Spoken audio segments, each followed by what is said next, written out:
கர்த்தருடைய பரிசுத்த நாமம் மையப்படுவதாக. 25/3/2026 புதன்கிழமை, புதிய நாள், புதிய கால வேளைக்காய் கர்த்தர் நன்றியோடு துதிக்கிறேன், ஸ்தோத்திரிக்கிறேன்.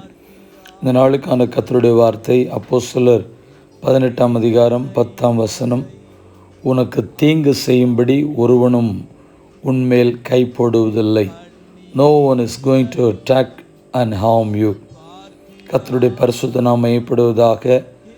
இன்றைக்கு கர்த்தருடைய வார்த்தையை தீங்கு நின்று காக்கக்கூடிய ஆண்டவர்.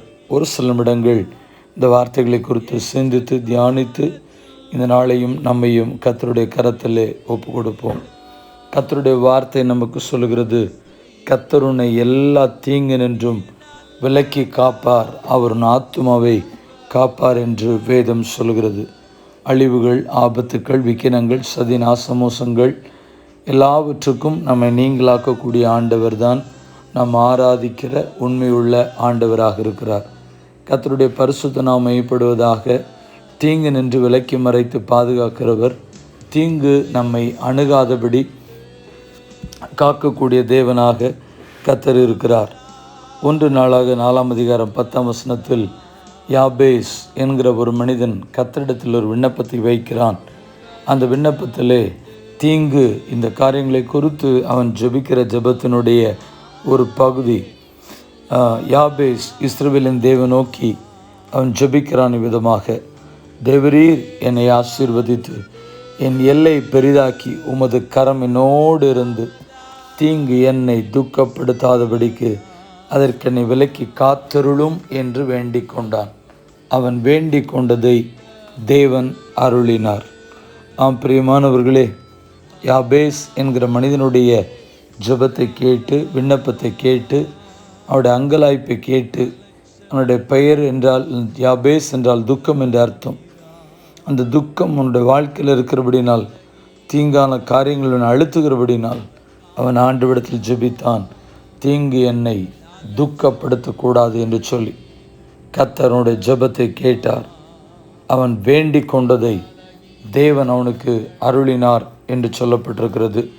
கிறிஸ்துவுக்குள் மிகவும் பிரியமானவர்களே, இந்த புதிய நாளிலே ஆண்டவர் தீங்கான எந்த காரியங்கள் உங்களுடைய தனிப்பட்ட வாழ்க்கையில், குடும்ப வாழ்க்கையில், உங்களுடைய பிஸ்னஸில், உங்களுடைய திருச்சபைகளுக்குள்ளே, உங்களுடைய பிள்ளைகளுடைய வாழ்க்கையில் நேரிடாதபடி, அணுகாதபடி கர்த்தர் நம்மை விலக்கி மறைத்து காப்பாராக. தேவ சமாதானமும் வழி நடத்துதலும் இப்பொழுதும் எப்பொழுதும் சதா காலங்களிலும் உங்களோடு கூட இருக்க. கண்களை மூடி தேவ கரத்தில் இந்த நாளையும் நம்மையும் குடும்பத்தையும் ஒப்பு கொடுத்து ஜெபிப்போம். பரிசுத்தமுள்ள தேவனே, இந்த ஆசீர்வதிக்கப்பட்ட புதிய நாள் காலவேளையிலே ஆண்டவர் நாங்கள் எல்லாரும் சேர்ந்து ஒருமனப்பட்டவர்களாய் ஜெபிக்கிறோம். எங்களை எல்லா தீங்குக்கும் விலக்கி மறைத்து பாதுகாத்து கொள்ளும். தீங்கு செய்யும்படி எந்த மனுஷனும் எங்களுக்கு விரோதமாய் எழும்பாதபடி எங்களுடைய வளர்ச்சியை கண்டு, எங்களுடைய உயர்வை கண்டு, எங்களுடைய ஆசீர்வாதங்களை கொண்டு, தேவன் கொடுத்திருக்கிற கிருபைகள், தாளந்துகளை கண்டு, ஊழியத்தின் எல்லைகள் விரிவாக்கப்படும் பொழுது எந்த மனுஷனும் எங்களுக்கு விரோதமாய் போட்டியினாலோ பொறாமையினாலோ எழும்பாதபடி, அல்லாவிட்டால் கர்த்தருக்கு ஸ்தோத்திரம். இந்த ஜெபத்தினுடைய இணைந்து செய்கிற தேவ பிள்ளைகள் யாருடைய வாழ்க்கையிலும் எந்த மனிதனும் இவளுக்கு விரோதமாய் தீங்கு செய்யும்படிக்கு கரங்களை நீட்டாதபடி, எழும்பாதபடி கர்த்தர் காக்கும்படியாய் பிதா, குமாரன், பரிசுத்தாவின் நாமத்தினாலே ஒப்பு கொடுத்து ஜெபிக்கிறோம். ஜெபம் கேளும் ஜீவனுள்ள நல்ல பிதாவே, ஆமென். வாழ்த்துக்களுடன் ஜெபங்களுடன் pastor Jebadas. WhatsApp 9345353730. May Jesus bless you all. Amen. நேற்று கேள்வியும் பதிலும். நான் உன்னை கடிந்து கொண்டு அவைகளை உன் கண்களுக்கு முன்பாக ஒவ்வொன்றாக நிறுத்துவேன்.